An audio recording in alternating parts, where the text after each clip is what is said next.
नमस्कार। Facebook live में आप जुड़ चुके हैं और मेरे साथ लखनपुर से सीधा हमारे कॉरेस्पॉन्डेंट सरबजीत सिंह जुड़ चुके हैं। मेरे साथ मेरी को एंकर पल्लवी जम्वाल यहाँ पे है। सरबजीत, लखनपुर में क्या असर देखने को मिल रहा है? क्योंकि आज जो दो ब्लास्ट सुबह जो एयरपोर्ट पे हुए हैं उसमें मेरे को लगता है कहीं ना कहीं हमें भी काफी लोग जो है वो कॉल्स करके ये पूछ रहे थे कि अगर हम ट्रैवल कर रहे हैं तो कितनी जो है सर्विलेंस वहां पे है। तो वहां पे क्या सीधा असर जो है लखनपुर में देखने को मिल रहा है? जी बिल्कुल, अगर लखनपुर की अगर बात करें तो पिछले लगभग 1.5 महीने से यहाँ पर रिस्ट्रिक्शंस जो है वो इम्पोज की गई हैं कोविड की वजह से, जिसके चलते यहाँ पर काफी ज्यादा सुरक्षा के पुख्ता इंतजाम किए गए हैं। कठुआ पुलिस के जी। अलावा आईआरपी बटालियन के लोग यहाँ पर है। इसके अलावा सीआईएसएफ के जो जवान है यहाँ पर तैनात किए गए हैं। तो जिस प्रकार से जम्मू में अलर्ट साउंड किया गया है, लखनपुर की अगर बात करें तो यहाँ पर पहले से ही सुरक्षा के पुख्ता इंतजाम किए गए हैं। तीनों फोर्सेस मिलकर यहाँ पर काम कर रही हैं। और दूसरी ओर जिस तरह से कल आपने देखा कि लखनपुर से सटा हुआ जो इलाका है, जो रंजीत सागर झील है उसके किनारे पे एक गांव है जो डोमार, वहां पर कुछ जो है संदिग्ध जो है वो देखे गए हैं, 2 संदिग्ध, जिसके बाद सुरक्षा बलों की ओर से वहां पर व्यापक स्तर पर एक सर्च और कार्डन ऑपरेशन वहां पर चलाया गया है। जिसमें आपको बता दें कि वहां की जो स्थानीय महिला है उसने रिपोर्ट किया था लखनपुर पुलिस स्टेशन में कि इस प्रकार से 2 वहां पर संदिग्ध देखे गए हैं। ये डोमार का इलाका जो है रंजीत सागर डैम के बिल्कुल सटा हुआ इलाका है। तो जैसे ही पुलिस को इस बाबत जो है सूचना मिली है और पुलिस ने वहां पर मौके पर जो पहुंचकर एसओजी की टीम ने वहां पर सर्च ऑपरेशन चलाया है, जिसके बाद सेना ने भी पुलिस को जो साथ मिलकर वहां पर पूरे इलाके को खंगाला है। हालांकि कुछ संदिग्ध वहां पर मिला नहीं है, लेकिन फिर भी उस इलाके में पूरा जो है सर्च ऑपरेशन कल चलाया गया। पुलिस के अधिकारी जो है उनका साफ तौर पर कहना है कि जिस प्रकार से उनको सूचना मिलती है वो किसी भी सूचना को हल्के में नहीं लेते हैं, और जैसे ही उनको सूचना मिलती है वो पूरे अलर्ट होकर उस पूरे इलाके की छानबीन करते हैं। क्योंकि उनका जो आम पब्लिक है वो पुलिस के आंख और कान है। जिस प्रकार से पुलिस बिल्कुल। सूचना देती है, पब्लिक सूचना देती है, और क्योंकि पब्लिक ही जो है वो उसको जागरूक होना काफी ज्यादा जरूरी है, और जिस तरह से वो मैसेज पुलिस तक पहुंचते हैं, पुलिस जो है तुरंत हरकत में आती है और इस तरह के जो बिल्कुल सर्च बिल्कुल। मैं ऑपरेशन है वहां पर सरबजीत चलाए जा रहे आपको हैं। रोकूंगा बीच में जी। और ये बताऊंगा कि जो 2 संदिग्ध अब कल जो वेमॉल के पास से जम्मू में पकड़े गए हैं, तो आपको लगता है कि और संदिग्ध होने की आपको लगता है कि और संदिग्ध होंगे?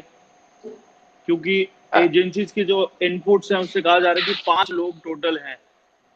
तो कहीं ना कहीं जो अब एक्सप्लोजिव्स उनसे पकड़े गए हैं और भारी मात्रा में मेरे को लगता है ड्रोन का जो यूजेज है वो बिल्कुल मेरे को लगता बिल्कुल है कहीं ना बिल्कुल। और कहीं देखिए बिल्कुल। यहाँ पर ये जानना भी बहुत जरूरी है। देखिए सरबजीत, अगर हम बात करें लखनपुर प्रवेश द्वार है, तो उस बीच जम्मू कश्मीर में इस तरीके की और कोई गतिविधि ना हो, क्योंकि 24 तारीख के बाद पहले ही जम्मू कश्मीर को अलर्ट पे रखा गया था और उस बीच बिल्कुल 2 बिल्कुल। मामले हमें देखने को मिले और कुछ घंटों के बीच में ये 2 मामले सामने आए। तो उस बीच लखनपुर पर चौकसी बढ़ाना कितना ज्यादा जरूरी हो जाएगा? जी निश्चित तौर पर जब भी कुछ इस तरह की घटनाएं होती हैं, जम्मू में अगर होती है, या कठुआ में कुछ होती है, या सांबा में कुछ होती है, या जम्मू प्रांत प्रांत में किसी की जिला में होती है, तो अलर्ट जो है बिल्कुल। वो सारे जिलों को कर दिया जाता है। नेशनल हाईवे 44 जो है ये काफी ज्यादा आतंकियों के टारगेट पर रहा है। ये हम इसको कभी भी भूल नहीं सकते हैं, क्योंकि एक के बाद एक कई आतंकी हमले जो है सांबा और जिला कठुआ और जिला जम्मू जो है वो झेल चुका है।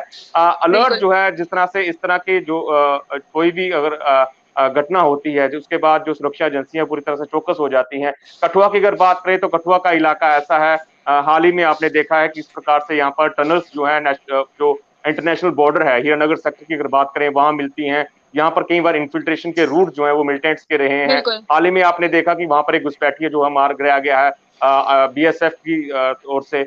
तो इस तरह की अलर्ट जो है वो यहाँ पर रहते हैं। तो अगर कुछ ऐसी इस तरह की घटनाएं जो सामने आती हैं उसके बाद अलर्ट जो है और ज्यादा बढ़ा दिया जाता है, बॉर्डर ग्रिल को और ज्यादा मजबूत कर दिया जाता है। जितने भी रास्ते बॉर्डर को नेशनल हाईवे जो जम्मू पठानकोट नेशनल हाईवे से जोड़ते हैं उन पर अतिरिक्त जो है सुरक्षा वो बढ़ा दी जाती है। इसके अलावा जी। सर्विलेंस वहां बढ़ा दी जाती है।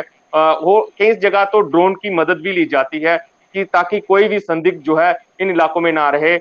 जिस तरह से बलवंत ने भी जिक्र किया कि कुछ लोगों को जम्मू से गिरफ्तार किया गया है, तो कुछ लोगों बिल्कुल के बिल्कुल। और होने की संभावना है। तो इससे कहीं पे कहीं इनकार नहीं किया जा सकता। सुरक्षा एजेंसियां जो है पूरी तरह से चौकस है, अपना कार्य कर रही हैं, और जनता भी इतनी जागरूक है कि कोई भी संदिग्ध उनको अगर नजर आता है अपने इलाके में तो वो तुरंत सूचना जो है वो बिल्कुल बिल्कुल। अपनी सुरक्षा के देखिए जो अधिकारियों को सरजीत, देते मैं हैं। आपसे यहाँ पर एक आखिरी सवाल जानना जी मैं आखिरी सवाल आपसे ये जानना चाहूंगी, अगर आज रविवार की बात करें तो सांबा डिस्ट्रिक्ट में आज रविवार को लॉकडाउन है, तो उस वजह से कठुआ में किस तरीके से गतिविधियां हो रही है, जो इंटर डिस्ट्रिक्ट मूवमेंट्स है उस पर किस तरीके की रिस्ट्रिक्शंस लगाई जा रही है?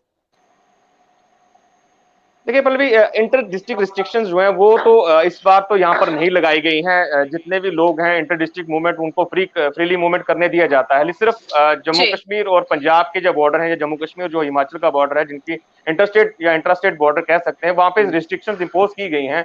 जी वो भी रिस्ट्रिक्शंस मात्र टेस्टिंग तक ही सीमित हैं। आप टेस्टिंग करवा लीजिए, आप अपनी एंट्री करवा लीजिए, उसके बाद आप जहां जाना चाहें आप जा सकते हैं। इसके लिए आपको कोई पाबंदी नहीं है, आप कहीं भी अपना जो है सफर कर सकते हैं। चाहे आप किसी टूरिस्ट स्पॉट पे, डेस्टिनेशन पे जाना चाहते हैं, जहाँ माता वैष्णो देवी जी की यात्रा के जाना चाहते हैं, जी या किसी और अन्य काम के लिए जम्मू कश्मीर में आ रहे हैं, तो ये थोड़ी सी फॉर्मेलिटीज हैं जो मैंडेटरी यहाँ पर की गई हैं, वो अपनी फॉर्मेलिटीज पूरी करिए और आप जम्मू कश्मीर में एंटर कर सकते हैं। बिल्कुल बिल्कुल, धन्यवाद सरबजीत, आप हमारे साथ जुड़े।